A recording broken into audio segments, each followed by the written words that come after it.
Hi, I'm John Atack, I'm Sammy Tack.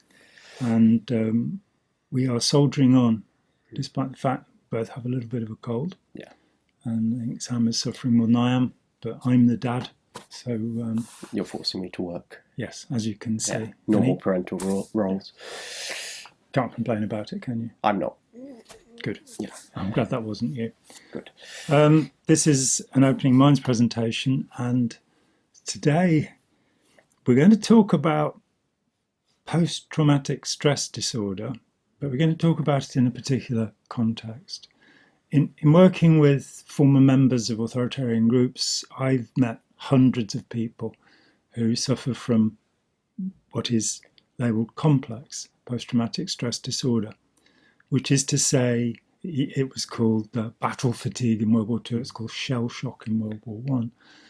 But it's where somebody becomes so stressed out that even a pin dropping will make them jump. They're startled. So they're in the fight, flight, or Freeze. or fawn. As they're pushed into this reactive hypervigilance where anything can trigger them. Anything can trigger them. Yeah.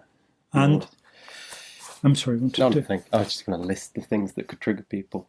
Give a list of things that could trigger people. Bright lights, loud noises, soft noises, anything that isn't actually a dog walking down the street. So this is a video about dogs walking down the street. I would like something has annoyed me, and I'm going to talk about it. And I'm not easily annoyed. Am I easily annoyed? Mm. What would you say? I guess so. You think I am easily annoyed? No, not really. No, not really. 2 out of 10. How much pocket money do you get? How much money did you used to get before we started this? None. No pocket. I used to get £1 a week. Yeah, when was that? No, didn't you give me £5? I used to give you, from the age of 5, I gave you £3 a week. Oh, that's nice. But this may be a little bit of rambling, even for our audience. True. You know. Yeah. I think. I'm not a monarchist. I'm not been a great supporter of the monarchy. I've never publicly spoken about the monarchy.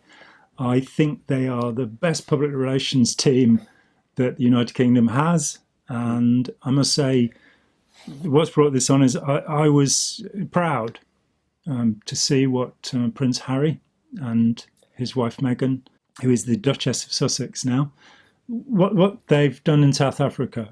I thought it was wonderful. And I was horrified to know that the media are treating them as pariahs, as just a story, as something to be told. And there are a couple of things that Prince Harry said which touched me. And one of them was, he said, "I thought I was out of the woods, and then it all came back." 22 years ago, his mother was quite literally chased to her death by paparazzi journalists trying to get a picture of her with Dodi Fayed, who also lost his life in the accident in Paris, the crash in Paris. He was pretty young at this time, and he and his brother had to deal with this stress. They inevitably had post-traumatic stress. Now, that doesn't mean they had the post-traumatic stress disorder. Doesn't mean it was permanent, but they will have suffered from post-traumatic stress. What could be more grievous for a child than to lose a parent? And he also said, "I will not be bullied into a game that killed my mum." And what he's talking about is the way that the press are going after his wife, Meghan, the Duchess of Sussex, over the bizarre behaviour of her father. And I would like to say that I have every sympathy for Harry and Meghan. I respect the work they're doing in trying to bring harmony. They went to Nyanga near Cape Town, which has the highest murder rate in South Africa, and South Africa has long had one of the highest murder rates in the world. And they went there. They dared to go there. They talked to the people, and Meghan made her a speech about being a mother, a wife, and a sister, as well as being a woman of colour. And I'm highly supportive of what they're doing. And I'd just like to give a little piece of advice, which you've probably worked out, but when South Africa was inflicting apartheid, segregation policy, 38 black people died under suspicious circumstances while being held in detention, among them Stephen Biko,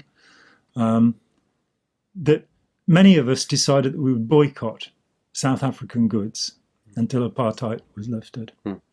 So what I'd like to suggest is that if you are a reader of any of the news media or a follower of any of the news media that is harassing and persecuting, it's one thing to tell the truth and it's one thing to talk about their achievements, but this scurrilous campaign against the harassive campaign against the Duchess of Sussex, have some concern for the welfare of the people that are involved here. Have some concern, some compassion for other people.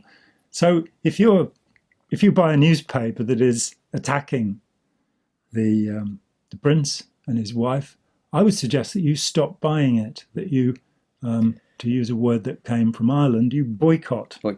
You sanction, and you show your disapproval, possibly by writing a letter to the editor saying, "I'm not buying your newspaper anymore because you are persecuting people who are doing good in the world."